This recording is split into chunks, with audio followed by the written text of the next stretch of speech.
ಮಂದಿ ಹೋದೆ ಹಣಪ್ಪ ನೋಡಿದೆ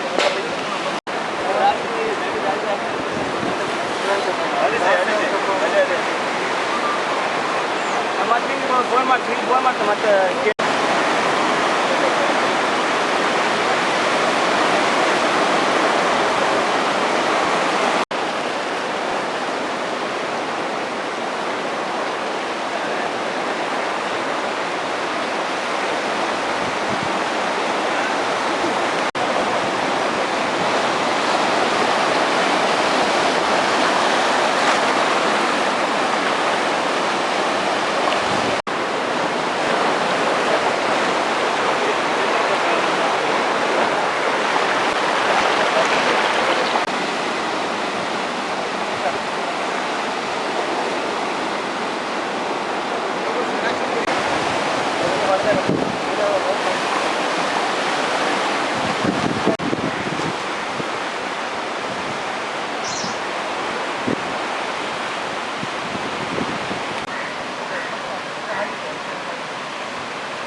12:30 ಸುಮಾರಿಗೆ ಹೋದ ಸಲ ಸುನಾಮಿಗಿಂತ ಜಾಸ್ತಿ ನೀರು ಬಂದಿದೆ.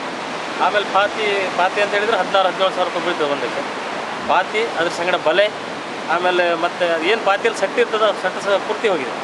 ಈಗ ನಮ್ಮ ಪರಿಸ್ಥಿತಿ ಹೇಗಾಗಿದೆ ಅಂತ ಹೇಳಿದರೆ ಈಗ ಜೀವನ ಮಾಡಲಿಕ್ಕೂ ಕಷ್ಟ ಆಗುವಂಥ ಪರಿಸ್ಥಿತಿ ಇದೆ. ಅದನ್ನೇ ನಂಬ್ಕೊಂಡೇ ಇದ್ದವರು ನಾವು. ಹಾಗೆ ನಾವು ಗ್ರಾಮ ಪಂಚಾಯತ್ ಮೆಂಬರ್ ಆದರೂ ಸಹ ಅದ್ರ ಮೇಲೆ ಡಿಪೆಂಡ್ ಆಗಿದ್ದವ್ರೆ. ಇದನ್ನು ಇಲ್ಲ ಅಂತ ಹೇಳಿದರೆ ನಮ್ಗೆ ಮತ್ತೆ ಏನು ಗತಿನೇ ಇಲ್ಲ. ಎರಡನೇದಾಗಿ ನಮಗೆ ಅದರ ಇನ್ಶೂರೆನ್ಸು ಏನಿಲ್ಲ. ಟೋಟಲಿ ಒಂದು 16-17 ಪಾತಿಗೆ ಈಗಾಗಲೇ ಹಾನಿ ಆಗಿದೆ. ಮತ್ತೊಂದು 2-3 ಸಿಗ್ತಾನೇ ಇಲ್ಲ. ಅದಂತೂ ಇನ್ನೂ ಅದ್ರ ಬಗ್ಗೆ ಈಗ ಬೆಳಿಗ್ಗೆಯಿಂದ ಹುಡುಕ್ತೇವ್ರೆ ಸಿಗಲಿಲ್ಲ. ಆಮೇಲೆ ಒಂದೊಂದಕ್ಕೆ ಹೇಳಿದೆಲ್ಲ ಒಂದು 60ರಿಂದ ಒಬ್ಬೊಬ್ಬರಿಗೆ ಒಂದು 60-70 ಸಾವಿರ ಆಗ್ತದೆ. ಪಾತಿ ಸಂಗಡ ಅದ್ರ ಬಲೆ ಸಂಗಡ ಮತ್ತು ನಾವೇನು ತುಳಿಸ್ಲಿಕ್ಕೆ ಏನು ತಗೊಂಡು ಹೋಗ್ತೇವೆ ಗುಟ್ಟ ಅದೆಲ್ಲ ಸಟ್ಟ ಸಮೇತ ಹೋಗಿ. ಈಗ ನಮ್ಮ ಹಾನಿ ಪರಿಸ್ಥಿತಿ ಏನಾಗಿದೆ ಅಂತ ಹೇಳಿದ್ರೆ ಅದ್ರ ಜೀವನ ಅದನ್ನೇ ನಮ್ಗೆ ಜೀವನ ಮಾಡ್ತಾ ಇದ್ದಾರೆ ನಾವು. ಈಗ ಅಲ್ಲಿ ಹೋಗ್ಲಿಕ್ಕೆ ಆಗೋದಿಲ್ಲ, ಇಲ್ಲ. ಈಗ ಮತ್ತೆ ಎರಡನೇ ತಗೊಂಡು ಬರ್ಬೇಕಂತ ಹೇಳಿದ್ರೆ ಪರ್ಯಾಯ ನೋಡ್ಬೇಕಂದ್ರೆ 2-3 ತಿಂಗಳು ಹೋಗ್ತದೆ. ಅಷ್ಟುವರೆಗೆ ಮಕ್ಕಳು ಮರಿ ಪರಿಸ್ಥಿತಿನೇ ಭಾಳ ಕಷ್ಟ ಆಗ್ತದೆ.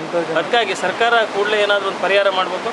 ಆಮೇಲೆ ಸಂಬಂಧಪಟ್ಟ ಎಲ್ಲ ಇಲಾಖೆಯವರು ಸಹ ಮತ್ತು MLA ಅವರು, ಗ್ರಾಮ ಪಂಚಾಯತ್ ಇದು ಸಂಬಂಧಪಟ್ಟ ಇಲಾಖೆ ಅಷ್ಟು ಜನ ನಮಗೊಂದು ಸಹಾಯ ಮಾಡಬೇಕಾಗಿ ಮಾನವೀಯತೆ ದೃಷ್ಟಿಯಿಂದ ಕೇಳ್ಕೊಳ್ತಿದ್ದೆ.